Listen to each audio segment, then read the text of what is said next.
Ever imagine yourself captaining a ship, feeling that ocean spray, navigating the open seas? I mean, it's romantic, right? But what does it really take to be a ship captain? That's what we're diving into today. With RoleCatcher. Exactly. They're like, think career counselor, but for the high seas. Seriously, they've got it all. In-depth guides, interview prep, even advice on how to make your resume stand out to those AI recruiters everyone's talking about. So if you're ready to go from daydreaming about life on the ocean to, like, really understanding it, let's get into it. And you know what I find interesting? RoleCatcher doesn't sugarcoat things. Oh, good. It's not all like epic sunsets and commanding these huge vessels. Right. They make it clear. A captain's job, big ship or small, comes down to responsibility. A lot of it. Okay, so let's break that down. When RoleCatcher says responsibility, what are we really talking about? Well, they get specific, which I appreciate. They've got all these scats, and over half, like 55% of a ship captain's job, falls under operations and control. Operations and control sounds a little manual-ish. It sounds dry, but that's where the real work is. It's managing every single thing on that ship. We're talking fuel efficiency based on the route, the weather, Oh, wow, okay. cargo distribution, got to keep the ship balanced, and maintenance. Every system on a strict schedule. Like the ultimate to-do list. But if you forget something, it could be disastrous. So it's not just steering the ship, it's knowing how everything works together. Exactly.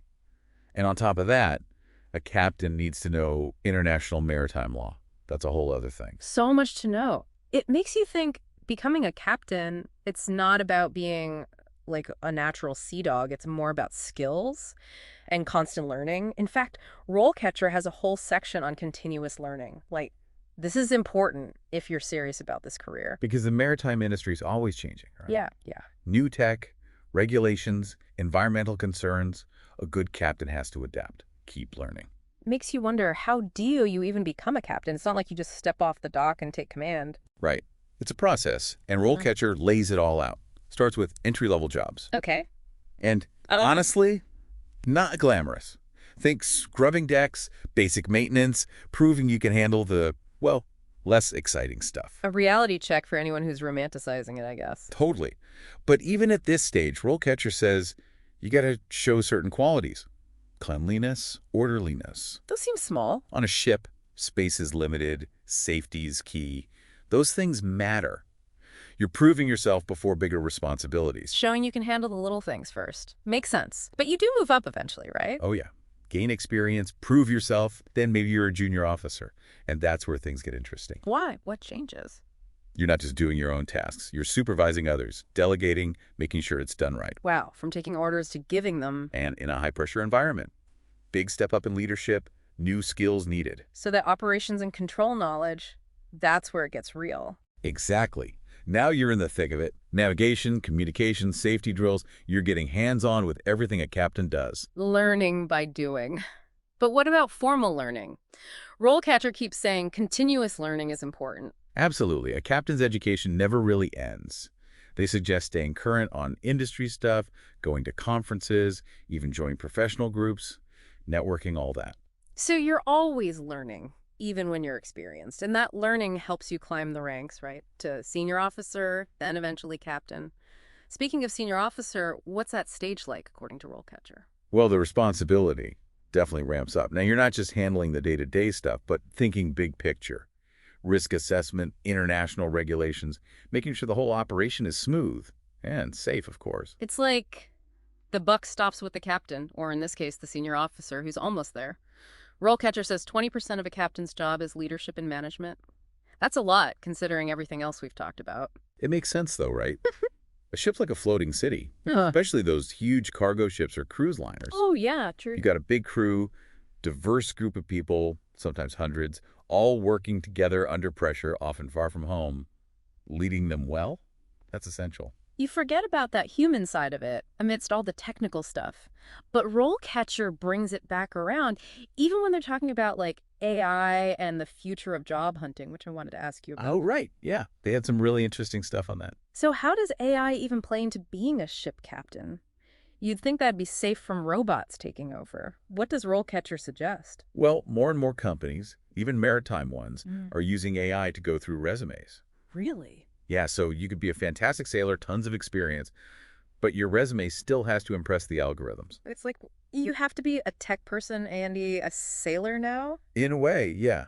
That's where RoleCatcher's tips are helpful, like tailoring your resume to each job description, using the right keywords. Speaking the algorithm's language.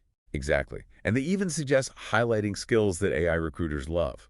Things like problem solving, adaptability, decision making under pressure. Makes sense, given everything we've said about the job. But it's wild. You have to not just have the skills, but write them out so a machine gets it. It's the future, right? But hey, RoleCatcher's like our guide. They've done the research, figured out the system, so we can too. Like having a secret weapon. But speaking of, well, not weapons, literally, going back to actually being a captain, we've talked responsibilities, challenges, the learning never stops. But what about the kind of person it takes? What does RoleCatcher say? They spent a good chunk of their guide on this, which I like. Because, yeah, skills and qualifications are one thing, but being a captain, it takes certain, I don't know, personality traits to handle it, Yeah. especially in that kind of environment, demanding, often isolated. It's lonely at the top, as they say, Is- and probably even lonelier when the top is a ship in the middle of the ocean. Right. That isolation, RoleCatcher talks about it. A good captain has to be okay with that, able to make tough calls alone, be really self-reliant. Sounds like someone who's really mentally strong, but also a leader. Because even if they're alone sometimes, they're in charge of the whole crew. Totally. And they need to be the kind of leader who can shift styles depending on what's going on. One minute it's firm, authoritative. The next it's understanding, compassionate.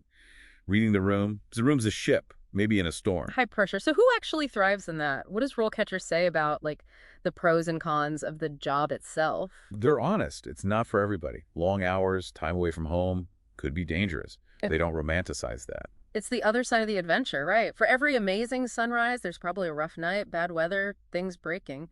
But people still want this job. They do. And RoleCatcher touches on why. The feeling of accomplishment, getting a ship safely across the ocean, the friendships you make with your crew, you rely on each other, seeing the world, places most people only dream of. So it's like, it'll be tough, but the rewards are big, both personally and for your career. Exactly. And for the right person, that's worth it. Someone who likes a challenge, wants adventure, who finds it rewarding to master difficult things, lead a team to a goal. It's more than a job then. It's like a calling, almost. I think that's a great way to put it. It's respecting the sea, wanting to keep learning, and being dedicated to the responsibility that comes with being in charge of a ship and a crew. It really makes you think the kind of person drawn to this, the skills, the personality, it's unique. And it's not even just one ship captain type, right? RoleCatcher mentions the different ships you could command. It's easy to forget that, yeah. Yeah. Everyone pictures the captain on a huge cargo ship, but like you said, there's variety. RoleCatcher points that out. A captain might be an expert on one very specific type of ship, and those all have their own, challenges, rewards. So what kinds of specializations are we talking about? Give us the rundown. Well, you've got your tanker captains. They're the ones moving oil, hazardous materials all over the world. Oh, so that's a whole other level. Huge responsibility. Right. They need to know those substances inside and out, all the safety stuff, and have the nerves to handle those massive ships, sometimes in really rough waters. High pressure. Different kind of pressure than, say, a cruise ship captain, I imagine. Those are the ones responsible for thousands of passengers, right? Exactly. That's like you're the mayor of a floating city at that point. Right. Entertainment, logistics, medical stuff, security, everything. And then on the other end of the spectrum, are there captains who specialize in smaller ships? Oh, absolutely. You've got research vessels. Those are doing scientific work. Or ships for offshore drilling. Lots of options. So same core skills, navigation, and all of that, but applied so differently depending on the ship. Exactly. And that's what makes RoleCatcher's focus on adaptability and learning so important. A good captain is always pushing to learn more, new technology, new regulations, even just understanding a specific kind of cargo better, or a certain route. So it's not just about becoming a captain, it's about always becoming a better captain, it sounds like. That's a great way to put it. The journey never really ends, which I guess is fitting when you're talking about the ocean, right? Right. And speaking of journeys, we're kind of on the edge of a new one, aren't we? With technology, all this talk of automation, AI, how does that impact ship captains? That's the big question, isn't it? RoleCatcher brings it up, but they don't have all the answers because no one does yet. Will captains be more like, I don't know, overseers of automated systems someday? Instead of hands-on? Maybe. Or will that human element, the judgment and experience, will that always be needed no matter how advanced things get. It's kind of exciting to think about. Huh. A little unnerving, but exciting. Well, this has been fascinating. I've learned a lot. It's not every day you get to go this deep into the world of ship captains. It really is a unique job, full of challenges, but like we said, the rewards are there too. Definitely. And thanks to RoleCatcher, anyone listening who's now thinking, hey, maybe this is for me, they've got the resources to figure out that next step. Exactly. They've done a lot of the work already, gathering the information, the advice. It's all there for the taking. Well, that's all the time we have for today's deep dive. Until next time. See you then.